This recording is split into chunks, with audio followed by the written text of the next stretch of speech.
Hey drummers, it's Rob Litton here from drumstheword.com and welcome to this free video drum lesson where I'm going to teach you the main drum beat and some of the variations that occur in the song Where the Streets Have No Name by U2, drummed by Larry Mullen Jr, of course. This song was suggested over on my Facebook page, and so if you want to make some song suggestions for future lessons, then please go over there. You'll find a link beneath this video. And also, you can download the free PDF that comes with this lesson. I've got the actual drum beat, I've got like a drum fill coming up as well. I've got a live variation that Larry plays live, and then I've got a simplified version for you as well, so the beginner drummers can have a go at this as well. So yeah, you'll find a link beneath this video to get that downloaded and printed out in front of you. Let's start with the first drum beat. The tempo is 126 BPM, and I've written here, note, Larry plays this on a shallow tom or snare drum with snares turned off. So you've got an option here. You can play on the snare drum with the snares turned off, or on your highest tom. If it's a shallow tom, even better. It's going to sound more like the snare drum with the snares off. I noticed when Larry played it live, he's got like a secondary tom set up, which is a very shallow tom, which gives that effect. But you can play it on any drum you like. It doesn't really matter. Don't play it on the main snare drum, though. It's a little bit too much. Although I noticed again when Larry plays it live, later in the song he goes to the snare drum. Anyway, for the majority of the recording, you just hear this tom effect. And the basic pattern, even though I've written this on the snare drum on the notation, I'm going to be playing it up here. It's just for ease of reading. I've written it on the snare drum, but we're actually playing up here on the high tom. The basic pattern, 1 E and a 2 E and a 3 E and a 4. So a bit advanced already because we're using dynamics, accents and ghost notes, or normal volume notes, if you're not really playing very hard, and then accents. I'm playing 16th notes, 1 E and a 2 E and a 3 E and a 4 E and a right, left, right, left, right, left, right, left, right, left. Just single strokes all the way through, but we're bringing the stick up to accent the back beats on beats 2 and 4. 1, 2, 3, 4. 1 E and a 2 E and a 3 E and a. So I highly recommend before you go any further with the variations, get that down. Learn how to play just that basic pattern. Once you've got it, you can start adding in the bass drum on quarter notes every 4 16th notes. 1 E and a 2 E, and notice it comes down with the accent. The bass drum comes down with the right hand accent there. 1 E and a 2 E and a 3 E and a 4 E and a. Now, if you can't get any further than this will do you for most of the song. You don't have to go much further than this. To be able to play the basic song, to be able to play along to it in your bedroom or with your band for fun, that'll get you through it, no problem. The next thing is to try and play what Larry does, and he throws in some extra accents here using the left hand. So if we take a look at the chart now, we've got 2 bars that he plays. The first bar and then second bar is a variation on the first bar. So the first bar, we've got it's accents on beats 2 and 4 still, the little triangles above the notes. But then notice we've also got an accent on the E of beat 3, which falls with the left hand, because we're playing right, left, right, left, right, left. Our left hand comes down on the E of beat 3, and we play an accent here with our left hand. That's going to feel a little bit weird for some drummers, because you're used to accenting perhaps doing this. But as soon as you start throwing in the left hand, it starts to throw you off a little bit. So practice this pattern. Perhaps without the bass drum to start off with.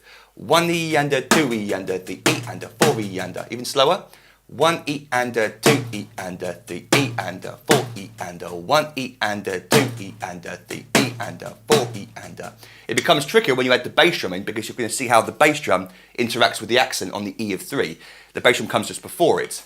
1 E and a 2 E and a 3 E and a 4 E and a 1 E and a 2 E and a 3 E and a. So make sure you line that up correctly. You're feeling every single note, you're counting it properly, and you're accenting that left hand, 3 E and a 4, 3 E and a 4, there.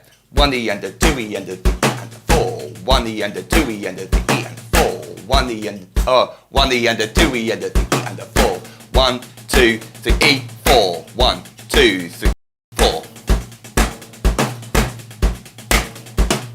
So that's our first variation that Larry plays.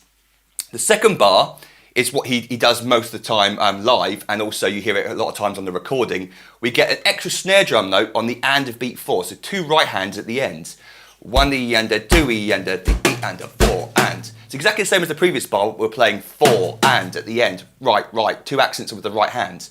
1 E and a 2 E and a 3 E and a 4 and. 1 E and a 2 E and a 3 E and a 4 and. So once you've got that down, those 2 drum beats down, try to put them together. And what Larry does, he doesn't do it throughout the song. He kind of plays a 2-bar phrase, but he improvises all over the place. He's throwing in the first bar or the second bar in completely different random places. So there's no sort of set pattern to it, but if you learn these two bars as I've written, that's a good place to start. So let's put these two bars together. 1 E and a 2 E and a 3 E and a 4. 1 E and a 2 E and a 3 E and a 4. And 1 E and a 2 E and a 3 E and a 4. 1, 2, 3 E and 4. And 1, 2, 3 E and 4. 1, 3 E and 4. And 1, 2, 3 E and 4. 1, 2, 3 E and 4. And okay, so there's the two bar pattern, and then feel free when you're playing onto a song to sort of improvise.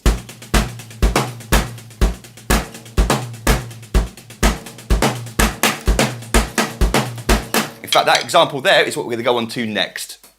So what I've got for you is, I've called it drum fill in brackets because it's not really a fill, we're just keeping with the groove.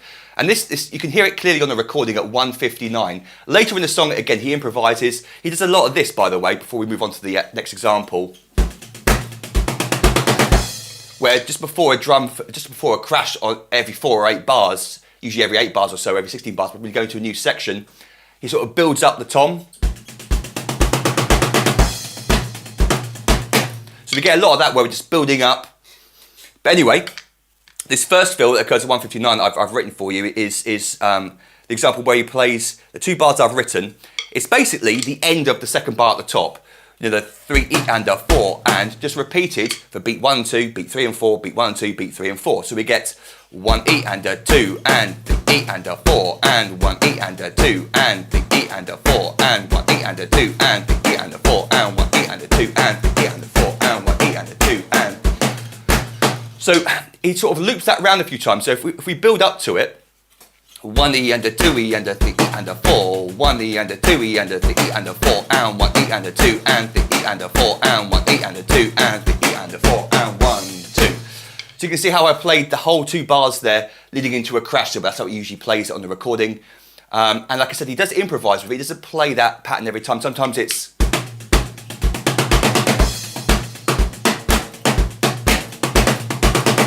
stuff like that, we're just throwing in some accents. Nothing's changing with the hands. I'm just playing right, left, right, left.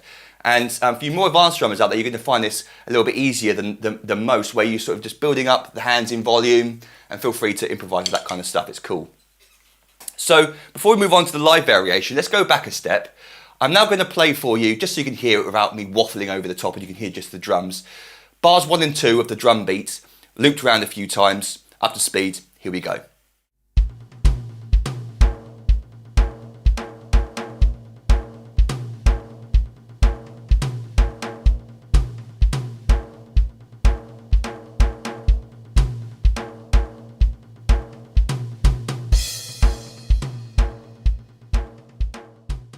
And then to show this drum fill in context, I'm going to play it with the drum beat I just showed you, and then with the 2 bars of the drum fill, looped around a few times.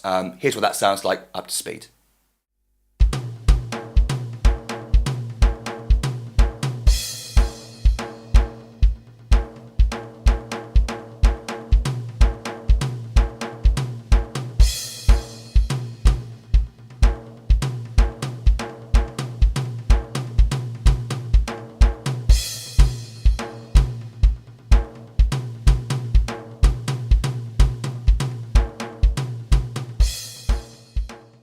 So next we got the live variation. You don't really hear this on the recording, although I'm sure he plays it a few times, but it's way more obvious when he plays it live.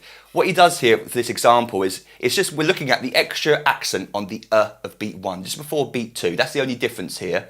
You can play this extra accent on the of beat 1 with the first drum beat at the top of the page, or the second drum beat at the top of the page, or both. But what I've written here is this example.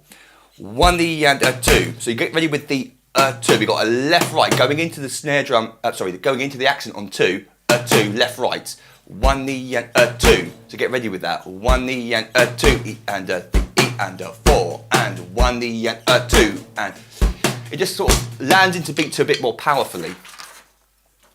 1 E and a 2, and E and a 4, and 1 E and a 2, and E and a 4, 1, 2, E and a 4, and 1, a 2, and 4. You can sort of improvising with the drum beat there, the end of the drum beat. But he doesn't. You don't really hear that on the recording very much. But like I said, on the live variation, you do. So feel free to throw in that little lick occasionally as well. And let's hear that played around a few times as well, up to speed.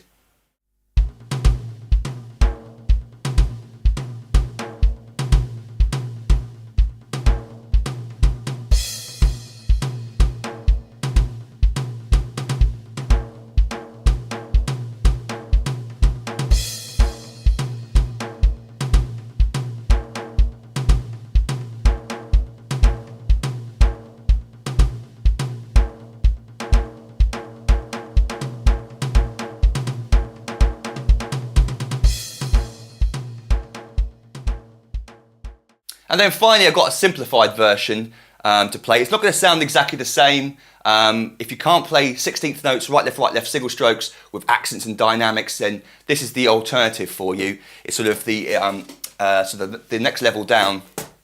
We're playing 8th notes on the floor tom, although it does sound just as good in my opinion. It's not going to sound exactly the same, but it'll still work with a band.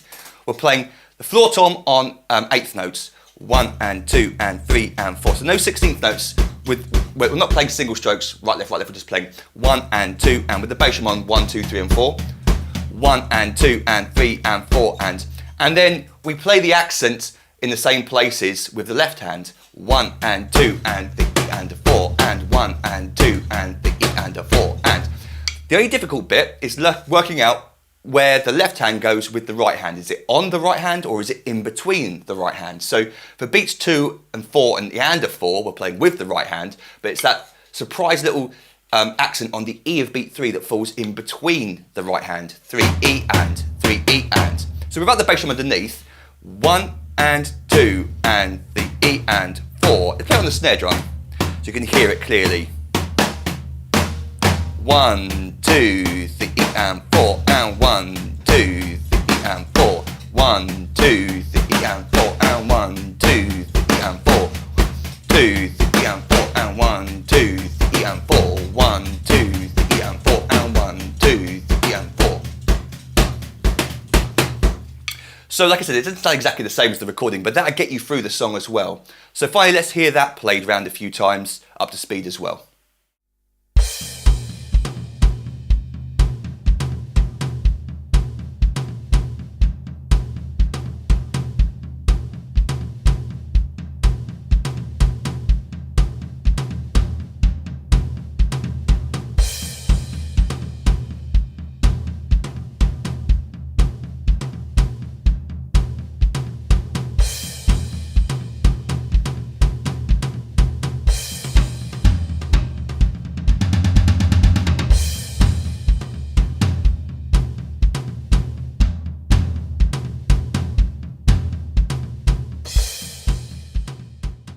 And then finally, just for fun, here's some improvisation with what I've just talked about, throwing in some different ideas, throwing in some little drum fills at the end, usually something like this. I'm playing and as accents at the end of the bar, and a 1 into a crash cymbal. I just can't help playing that. Larry doesn't play that, but that's how I like to play it. But anyway, playing some variations, playing some improvisation. This is what you can sort of do with this drum beat and drum fills. Here we go.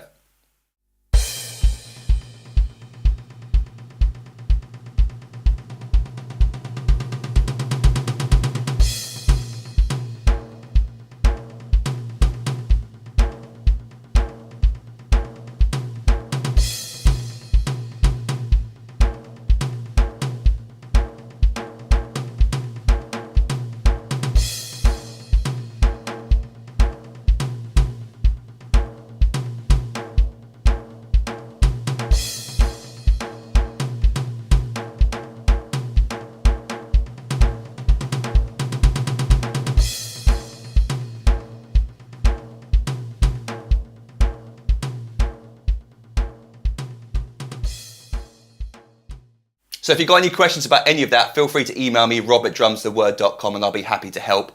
Don't forget to download the free PDF drum chart that came with this lesson. Again, you'll find the link beneath this video.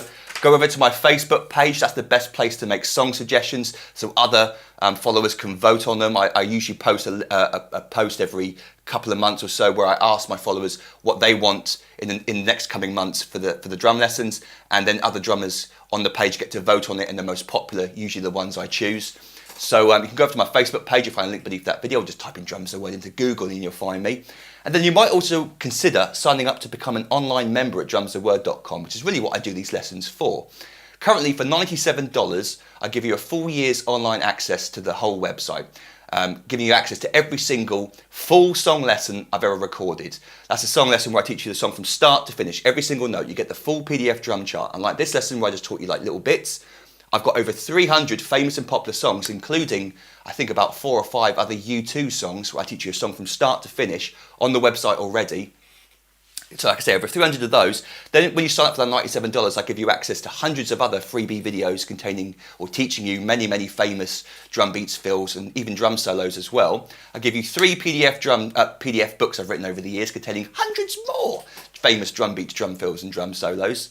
And then over the year of your subscription, you also gain instant online access to all the new material that I upload to my members. And I record every week unless I'm ill or on holiday. So you've got lots and lots of cool material to look forward to over the year of your subscription. And if you're on my Facebook page, you might even get to influence what gets taught. So if you've got any questions about any of that, email me, rob@drumstheword.com. Toodle pip, and happy drumming to you.